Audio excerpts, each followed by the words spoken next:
Hi, and welcome back to Thone Psalms Nibbles, number 87, the Glories of Jerusalem. This comes from the Psalm 87, verses 1 through 7, which says this: His foundation is in the holy mountains.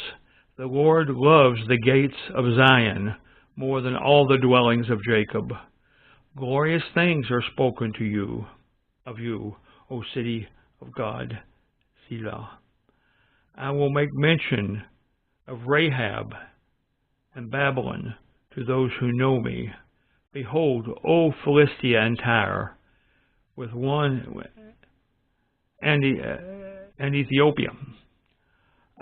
This one was born there. And of Zion it will be said, this one and that one were born in her, and the Most High himself shall establish her.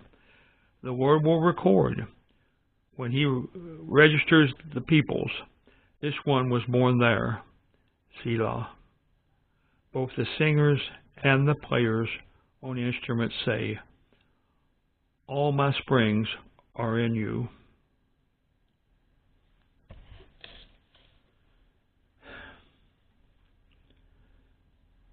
About the gates of Zion. So why is this in the Bible? It's praise of the holy city. The communications, there is a dual, or you might even say a triple prophecy about Jerusalem, which is contained here. The application to my life. This is a psalm which talks about the glory of Mount Zion. This is not talking about nationalism of the Hebrew people, but rather is talking about two different levels of prophecy. And I said maybe even three. First, it is a prophecy of the future kingdom when all people of the earth will come to Jerusalem to worship. And that's what we know as the millennial kingdom. That there will, starting at that period of time, there will be no unsaved people in existence. Some will be in their human bodies still, and others will be in a glorified body. But everybody who starts out that millennial kingdom on earth is a saved person. Secondly, it's also giving a picture of the heavenly Mount Zion, where the children of God have their spiritual citizenship.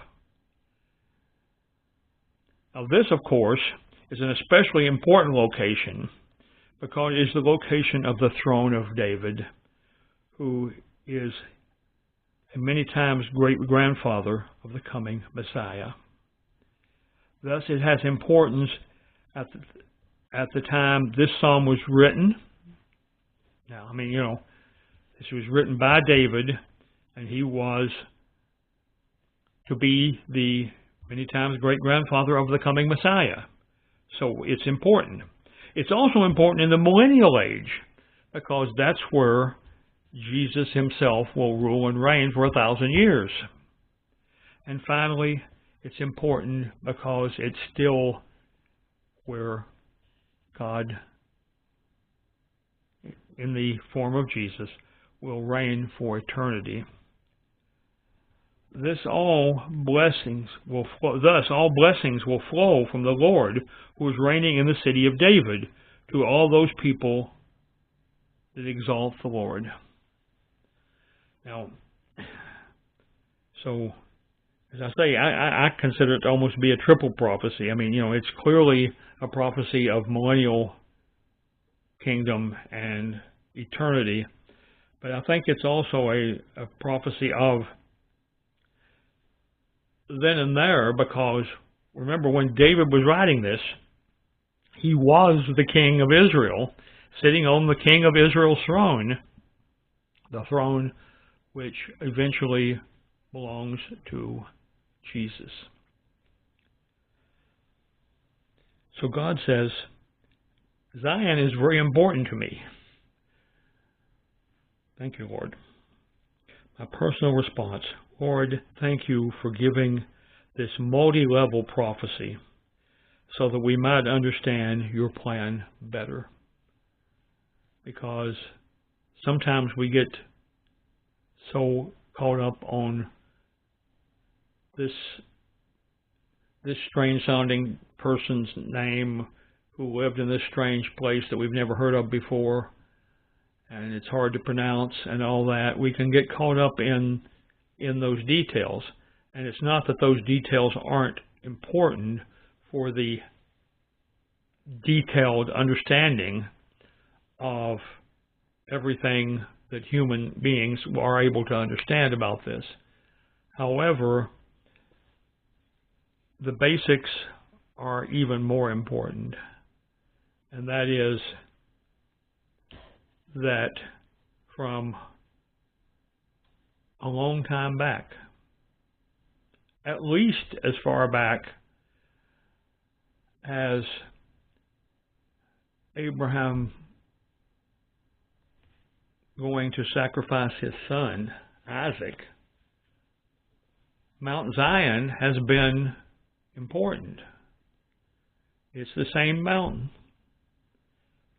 that later is where Melchizedek is the king of Salem, which is half of Jerusalem.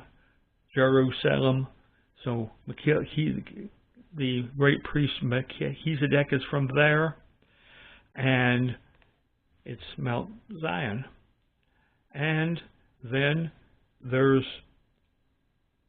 it's the capital city of the Promised Land when all this was established, and David became king and conquered it. And then it was also the capital which was finally overrun by the Babylonians, but which the Hebrew people returned to after that captivity. And it's just all of these things, and that's where Jesus was first recognized, let's say. He was born a very few, 4 or 5 miles, as I understand it, from Jerusalem in Bethlehem, and he had an undesirable trip to Egypt to deal with, and then back to Nazareth. But the fact is, that's where he was born, nearby there, and that's where he will return. That's where he was crucified. That's where he rose, and that's where he will return on a white horse at the end of the millennium of the tribulation period. He will reign in that area for 1,000 years, and then a new Jerusalem will, there's debates about exactly what this is about, but there will be a new Jerusalem which comes down from heaven, and that's where he will reign forever. So, it's important.